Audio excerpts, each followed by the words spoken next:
Assalamualaikum warahmatullahi wabarakatuh. Kali ini Pak Wan nak kongsi mengenai pengalaman Pak Wan persiapan banjir orang kampung.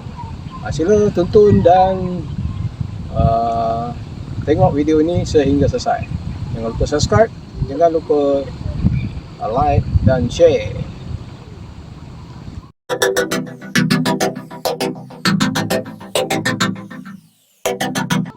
Macam kami orang kampung, musim monsun, bila tiba musim monsun bulan 10, bersedia dah. Bulan 10, bulan 9 kita dah pun bersedia dari segi kalau kita dulu-dulu mencari kayu api. Mencari kayu api kerana kayu api penting untuk masak pada ketika itu. Jadi kita dah cari dan simpan. Musim panas, musim bulan 8, bulan 7 kita dah cari kayu untuk disimpan musim terkujuh. Itu antara. Kemudian yang lain, kita mula dah kita tengok sampan. Sampan kita bocor ke tak bocor ke, dia punya gala dia ataupun antara papan dulu. Sampan buat papan, antara papan tu ada renggang, kita bubuh tali baru kita bubuh gala. Kita cari gala dah. Bulan 8 tu kita dah cari gala, pergi hutan. Pergi hutan mencari gala, dibancung, ditumbuk sebagainya. Dan bila kita nampak je musim tengkujuh dah bermula, maka kita baiki sampan kita. Kita baiki sampan kita yang dah bocor, yang kita memang simpan. Yang gala ni ataupun kita panggil gala ni, dia kalau biar di atas darat, dia akan merekah dan kering, jadi akan menyebabkan bocor. Jadi kita prepare itu. Seterusnya kita prepare apa? Kita prepare dari segi makanan. Segi kalau ubi, pisang, sebagainya, kita ready dah untuk musim tengkujuh.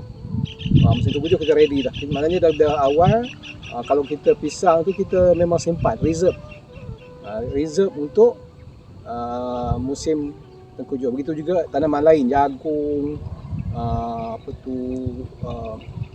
barang-barang lain lah, barang-barang lain kita dah bersedia.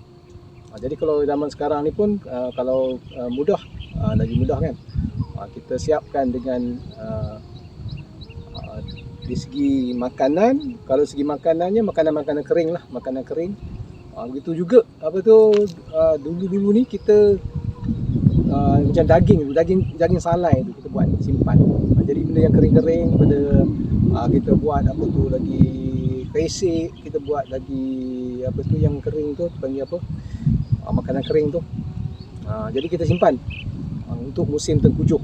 Jadi apabila berlaku masa dulu tidak ada bantuan macam sekarang, ada tempat pemulihan, ada tempat pemindahan sebagainya. Dulu ni kalau setakat dada ni ataupun setakat apus, rumah dulu rumah tinggi. Sebab tu kalau kita tengok, saya ni duduk di kampung Sayun Temping dulu, di Kuala Kangsar. Rumah dia semua ada tinggi, ada bertiang. Jadi kalau setakat banjir, kalau setakat 5 kaki 6 kaki tu kami tak pindah. 5 kaki 6 kaki tak pindah. Kita tunggu di rumah tu dan kita makan di rumah tu macam biasa je. Cuma kita tak turun ke tanah lah, itu saja bezanya. Macam contoh lagi satu yang saya ingat, kita prepare dah ayam. Kita buat sangka ayam yang boleh kita rakitkan. Kita buat rakit.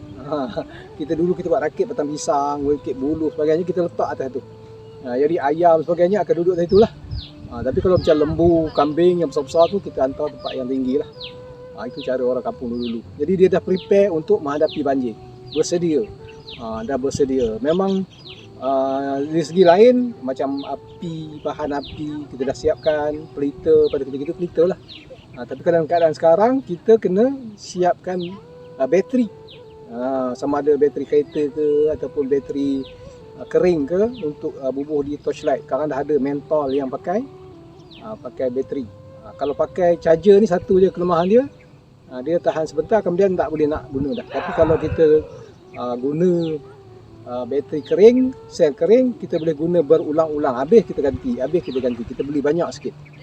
Yang lain makanan-makanan semua kita prepare. Kalau zaman sekarang ni kalau ada power bank, belilah power bank 10 power bank simpan di rumah, cas siap untuk komunikasi kan. Sebab sekarang komunikasi tu sangat penting kan. Masa dulu kita tak kisah sangat, kita memang kita survival pada ketika itu. Kita survival, kita tidak perlukan bantuan-bantuan selagi. Dan saya pernah di kampung saya, kami pernah rumah kami tu hapus. Rumah tu dah tinggi macam 2 tingkat kan. Hapus atas tu. Dan masa ketika itu diceritakan tahun 67, kami cari rumah tu. Cari rumah tu pakai galah, tak jumpa. Kita galah cucuk mana rumah tu, tak ada, dah hanyut kan. Jadi pada tahun 67 teruk jadi gitu.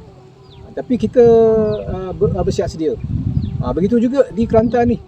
Di Kelantan kami tengok sungai Kelantan, airnya besar sekarang. Air dia besar. Jadi ini air adalah daripada Kuala Kerai lah. Kuala Kerai. Dan sekarang ni dia di sini sekarang dah ada benteng ni. Dulu tak ada benteng. Kalau macam ni dah mula masuk air lah. Dah masuk air. Tapi sekarang alhamdulillah ada benteng, dia lambat sikit masuk air. Tapi kalau masuk teruk. Jadi tahun 2014 macam video tu, kami hampir 3 minggu, 2 minggu lebih berada di rumah, tak pindah.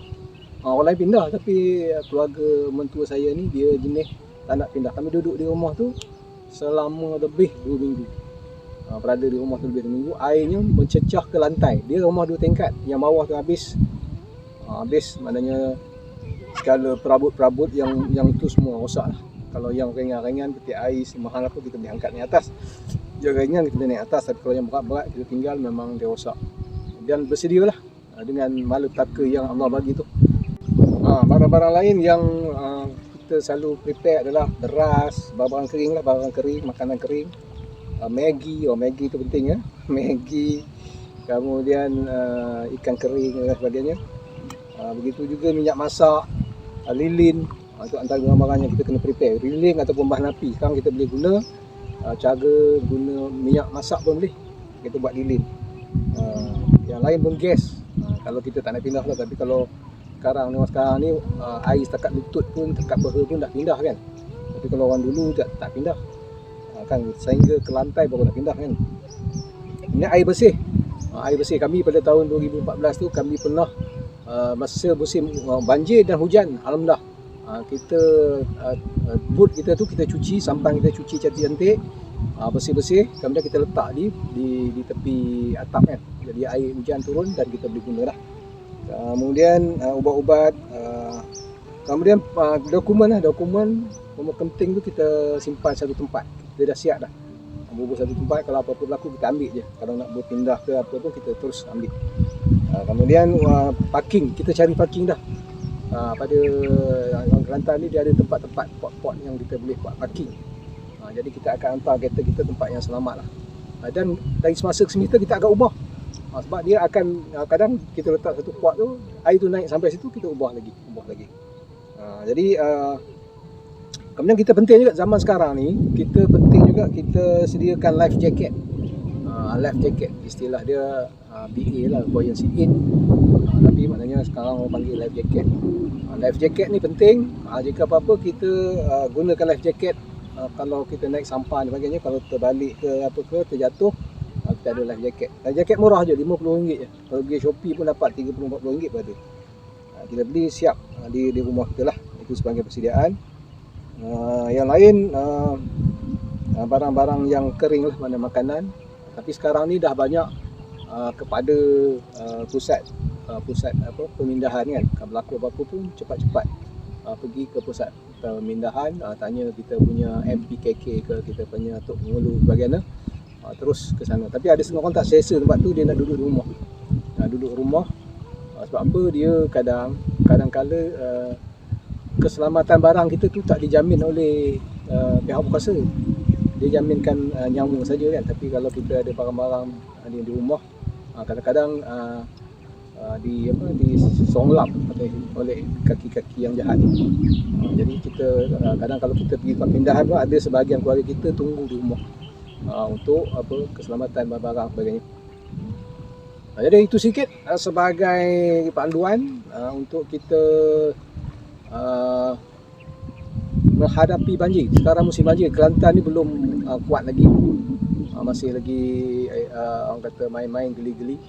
Belum, tapi banyak macam di pantai barat itu semalam 2 ni maknanya susah, dia tak bersedia. Sebab dia tak sangka air boleh sampai banjir macam tu. Selalunya hak lutut letih, tapi sekarang dah sampai naik 5 kaki. Jadi setakat itu